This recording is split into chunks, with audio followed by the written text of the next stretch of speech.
Greetings, everyone. Thank you again. This is another edition of Let's Talk Family. Hey, before we go any further, go ahead and like, share, subscribe to my channel, and definitely comment. We want you to make comments and let us know what you think. If you're live or even watching the replay, go ahead and let us know what you think. Today, I have with us a friend of mine by the name of Patricia Huckoby. She is going to come and talk to us about having a rare disease. So, Patricia, go ahead and tell us a little bit about yourself. Well, I'm 29. I'm a staff sergeant in the Army, and I spend a lot of my time volunteering, community work. I love sleeping, and I guess, typical in the late 20s, love to party and all that good stuff. That's about it. She lives a boring life, y'all. It's a boring life living.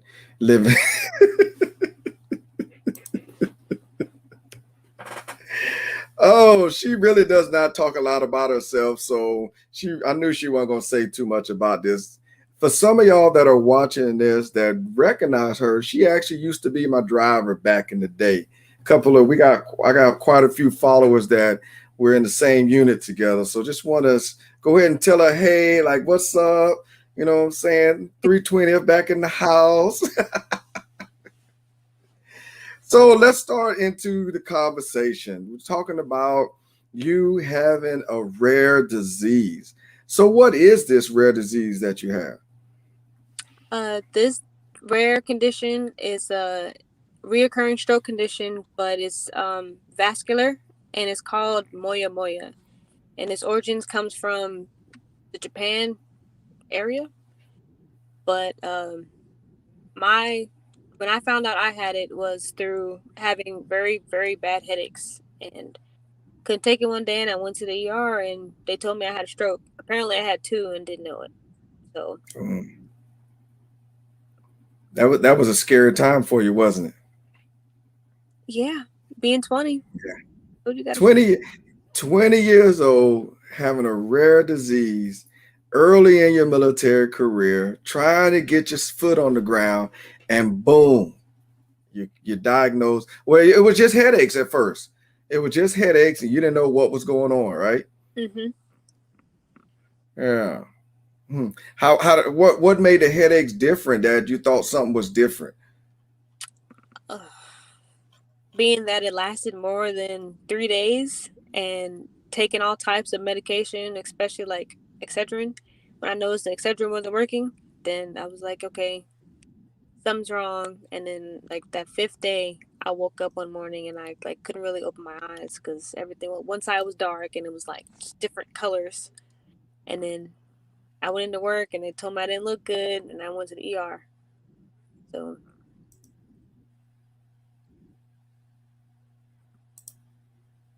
So were the headaches, do you have migraines, or were they like migraines?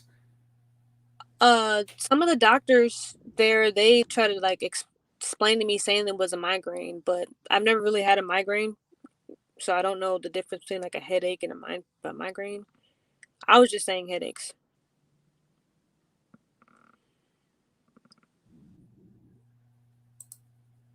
So they pretty much told you thought you was having headaches, but they really were strokes. Mm-hmm. So how many have you had?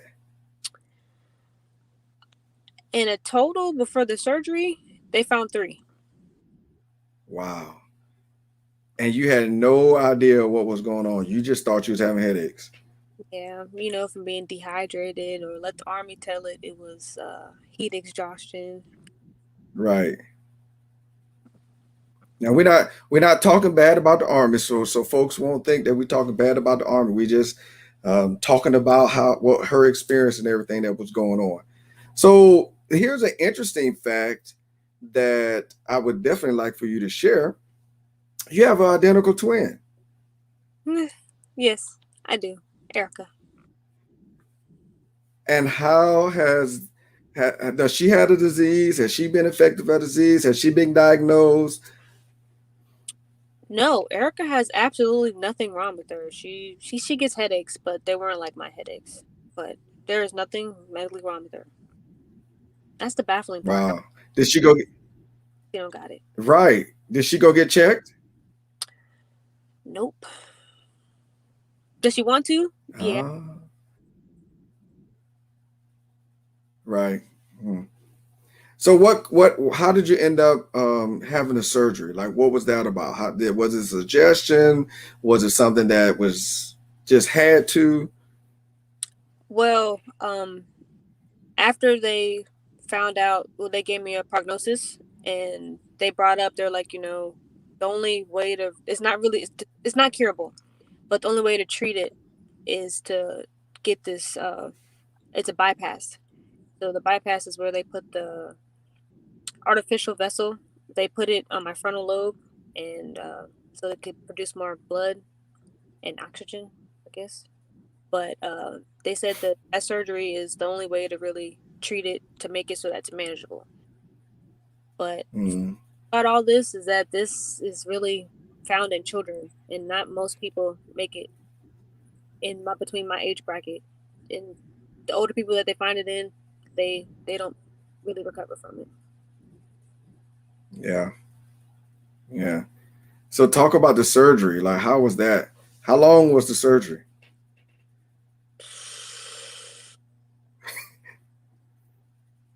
I don't know. You got to ask him because I just know that I feel like I woke Right, up and the nurse said, "Don't look in the mirror. It's okay, but don't look in the mirror." I wanted to go get my phone, so I got up and got the phone, and I looked in the mirror, and I was hysterical. I looked like somebody beat me in the face with a bat, and it was horrible. But I don't think right. I think it was like maybe 9 to 10 hours. Yeah, yeah. It was a long surgery. I remember that day. It was a long surgery. And what has happened after the surgery? Has there been any side effects, or we talking about like right after the surgery? Well, right after the surgery, no, I didn't have too many side effects other than like the staples. I had to wait for the staples to heal, and once I got the staples out, it was wrap. I was back to regular lifestyle. Yeah, How long did you have the staples in? the staples were in for about 2 to 3 months. Mm. And you were still active duty at that time, right? Mm-hmm. Okay.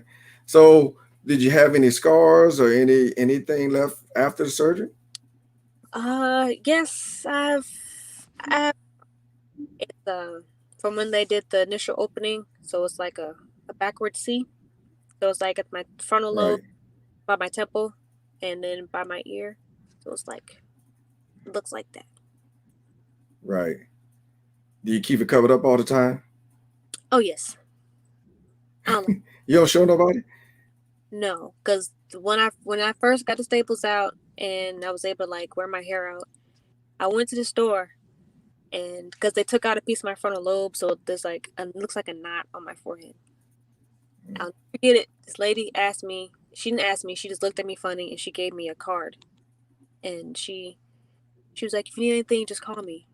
So I looked down at the card and I was like, "Do you think somebody's beating on me?" And she felt offended because no. And she was like, "Oh no, I'm so sorry. I'm so sorry. You have to." I was like, "No, I just came out of surgery land. Like thank you for your kindness and that you care. Show me that humanity still Right, right. get this." And she was like, "I'm so sorry. I'm so sorry." I was like, "No, but I'll keep this in mind." The lady was trying to be nice and you went and jumped on her. I mean, I was barely 60 days post op, so I think somebody's beating on somebody. You can't make that assumption. Yeah. So how was it adjusting? Was there any, well, let me say this, were there any lifestyle differences? Anything you had to stop doing or anything you had to start doing? Mm, not really.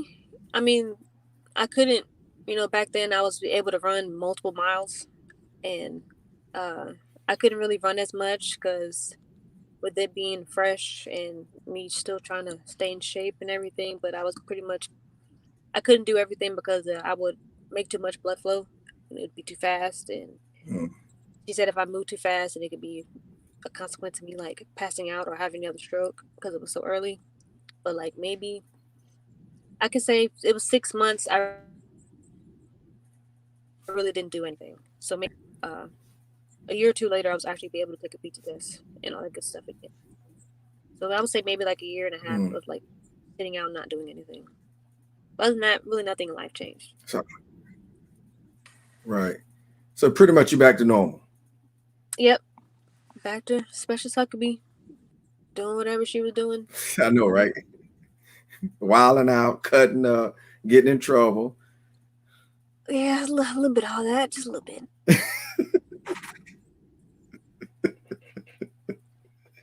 So how has it affected your military career? Because a lot of times, a lot of units and a lot of locations, when you have a lot of doctor's appointments or a lot of medical problems, you know, the Army tends to look at the mission, and sometimes the Army weighs the option: is it beneficial for the soldier to remain in, or for the soldier to go ahead and get out? So how did it initially? How did it impact your military career? Initially, I didn't have no say. They were like, "Hey, you're about to get med boarded, so you're about to go to the WTU and you're about to go through this med board process."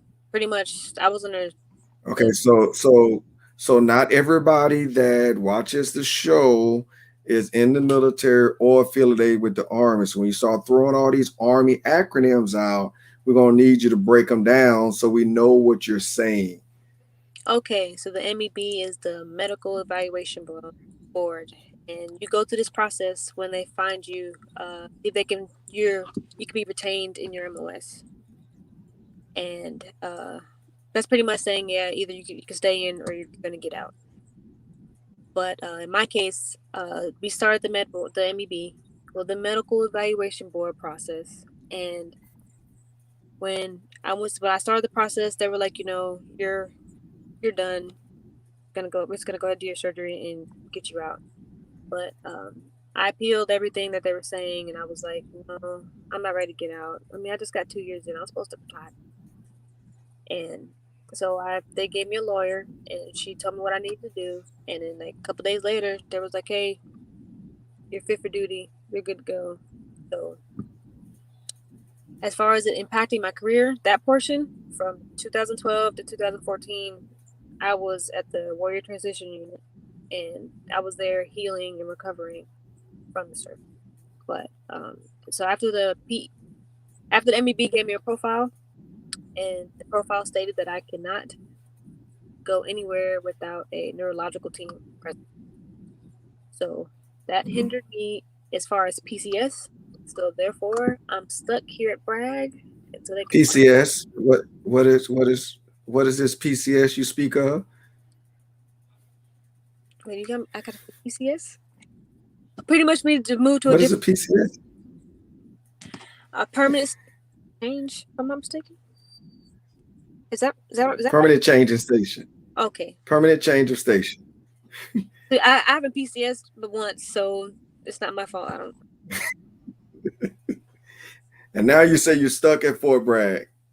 Yeah, I went to Korea. Came back from Korea, right back to Fort Bragg.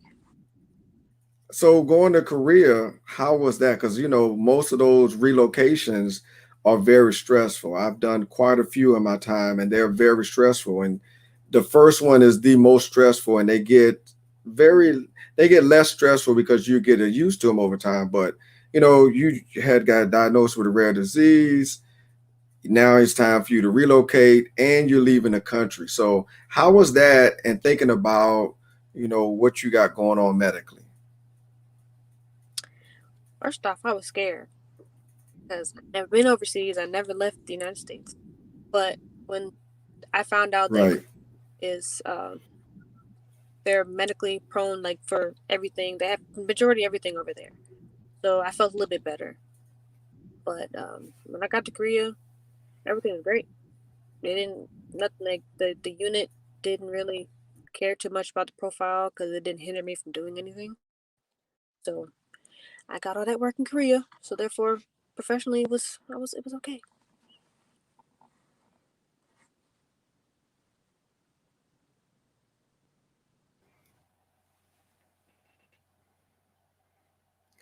I think we're having some Wi-Fi issues. Mm. Okay, I think we're back now. So did you have any issues while you were in Korea? Yes, Any medical issues while you was in Korea? Yeah. I had a a TIA. Do I need to explain that too? Yeah, I don't know what that is. So a transit ischemic attack. I might be pronouncing I that still wrong. don't I still don't know what that is. Like, what is that? Break that down So for me. pretty much it's when you have like stroke like symptoms. So I had a scare of that. I was in the field and You're aware? I was in the field in Korea, What's the and field? the field is a place where we do training. So you were Nothing. in training in Korea. Yes, and I was ground guiding a vehicle, and I was actually trying to teach some of the 88 mics of how to the drivers of how to put trailers platforms on trailers, if that makes sense. I don't even think there's no way of explaining, Hmm. but in the process of me actually like using the hand signals to ground guide them to reverse, like my whole left arm just dropped and Wow. scared the crap out of me. And at the time, being in such a grunt style lifestyle, being with engineers, I was still with engineers in Korea, and I didn't say nothing to nobody because I was like, I got to get this mission done first, and I'll deal with this when I get back to the base. Mm. That was a bad idea because that division PA chewed me out from A to Z. And yeah, she didn't like it. She was like, "Why didn't you go to the hospital right then and there?" And my was I needed to get the mission done, and that's when I learned health comes before mission.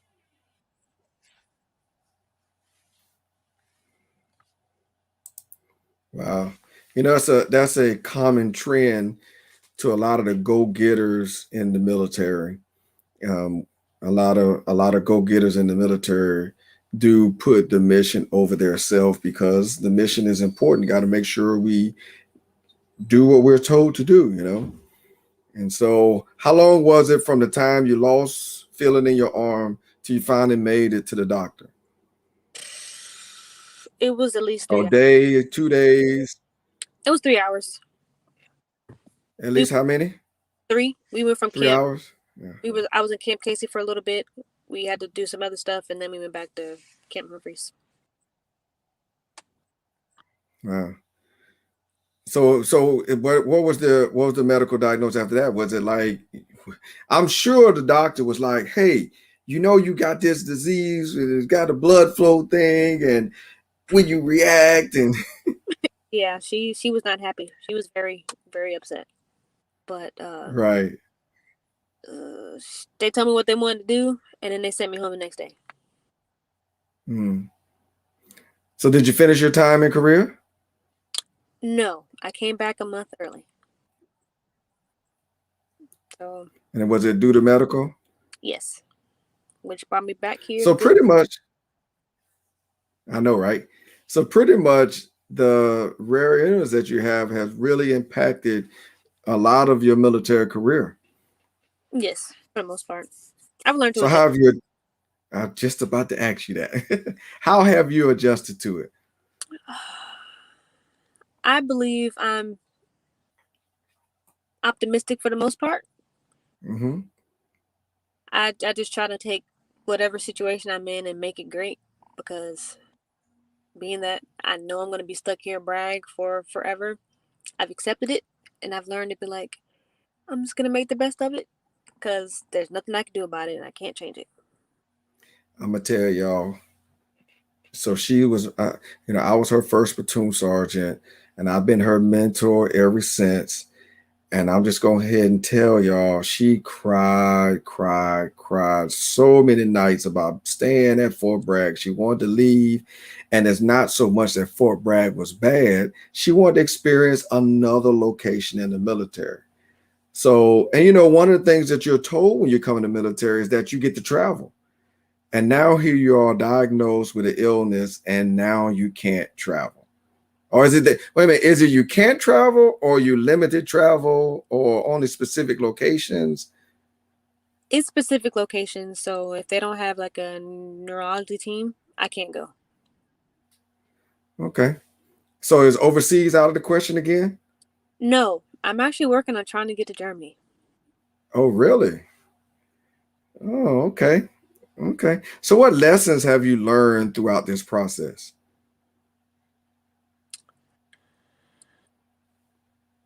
That it could have been worse, and that Hmm. just grateful to even tell my story to people. I mean, if anyone Right. listen, but I use my experience to like I talk to the younger soldiers and they're like, I can't do that. They cry about Lord knows what, but I let them know like if you have an opportunity to go somewhere or do something, do it. And coming from somebody who can't really go nowhere, who hasn't been presented no good duty locations, go ahead do it. Don't let family or nothing hinder you from wanting to go do something that's different. But Right. Yeah. So you pretty much have accepted it, and you use your story to help others. Wow. That's pretty good. That's pretty good. So what does the future hold for Patricia Huckoby? what's the future hold? Well, once I finish school and get all that education out the way, I plan on working for the VA with the Sharp and the SARP program, and I'm trying to stay in the Army as long as possible. Because if I can kick it out for 20 years, I ain't going past 20. But Right. at least that's So retirement is one of your goals. yeah. I'm trying to keep it going. My brother's Hmm. about to retire. My dad, he's already Yeah. retired. Okay. All right. And most likely you're gonna be right there at Fort Bragg for most of it. You're gonna be a bragger. But that's what they call a brag baby. So what is? Yeah, I know, right? So what's after Fort Bragg? Well, what's after the military? What's after the military? I'm trying to stay in the federal realm of work, so I could just keep my time rolling. Double retirement. So by the time I'm like 50, 60, I could live my best life. That's really it. Right. So is there any impact to having children or getting married? Does the disease affect any of that? No, I ask my doctor every time I see her. She says no, as far as kids, but everything. She said everything's good. I should be able to live a nice, healthy lifestyle. Oh wow. And that's all good news. Yeah. So do you have any last final words that you would like to share to the viewers? What I really can say to anybody battling anything similar to mine, or whatever the case may be, don't let it consume you. Try to make the best of it. Try to be as optimistic. Or, in Army, we have this thing we call hunt the good stuff. And to this day, I still write 3 good things down every day at the end of the day. So you got to be optimistic. Okay, be optimistic with facts. And that's really all I can say, because it's optimism and faith really what's got me through everything. Oh, that's great closing. And I'm glad you used the resilience training that I implemented and instilled in you and a lot of my soldiers. So we just want to thank you for your time. Thank you for coming on and telling us your story. Thank you for opening up to us and telling us the impact that having a rare illness has had on your life and your career. All right, so I'm gonna put you in the back for a little while, and then I'm gonna pull up these notes. Y'all know every week I do my best to make sure I do a good job of sharing my screen. And I think I'm getting better and better every week. So I can tell you what's going on in CJLIN land. So the next show will be on August the 8th. No, that is the wrong date. It's going to be in 2 weeks. So that date is wrong. I need to correct that date. It's going to be in 2 weeks, which is, I can tell you real quick. Now I got to go back and change the slide. On the 27th of March, on the 27th of March, and that says 2020, so that date is totally wrong. On the 27th of March, we will have Ashley Brown. She will come on and she will talk about being a single mom. Talk about being a single mom. She's retired from the military. She has 2 children, and she'll be glad to give us and share with us her story. I am still doing a virtual book signing. It's going to be on March 20th. General admission is $5. Special tickets, $30. VIP is going to be $50. You can sign up on Eventbrite under Marriages Work, or either follow me, Warren, Mr. Bowtie Feaster, and the details are in there as far as what's in the special tickets and what's in the VIP tickets. It's not so much as I'm going to be on here signing books online, but I'm going to have 2 people to come on and share a little bit about their experience reading the book.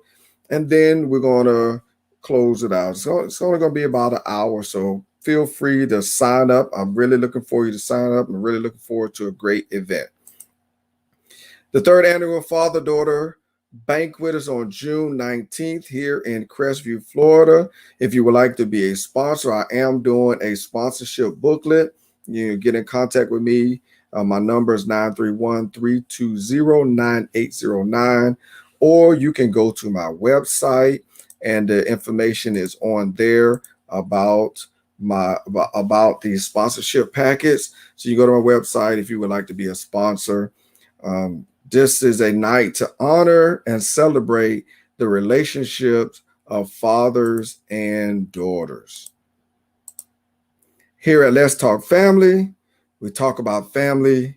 We give you information to help build up your family, and we're here trying to promote family. If you would like to be a guest, feel free to get in contact with me, and I'll be glad to set you up with an interview, and we will see if you are a perfect fit for the show, and we will bring you on. If you would like to be a sponsor, please let me know, and I'll be glad to send you the information out for that. Here at Let's Talk Family, your family. Thank you for your time. Thank you for your attention. Don't forget to share, comment, and like. Have a great day.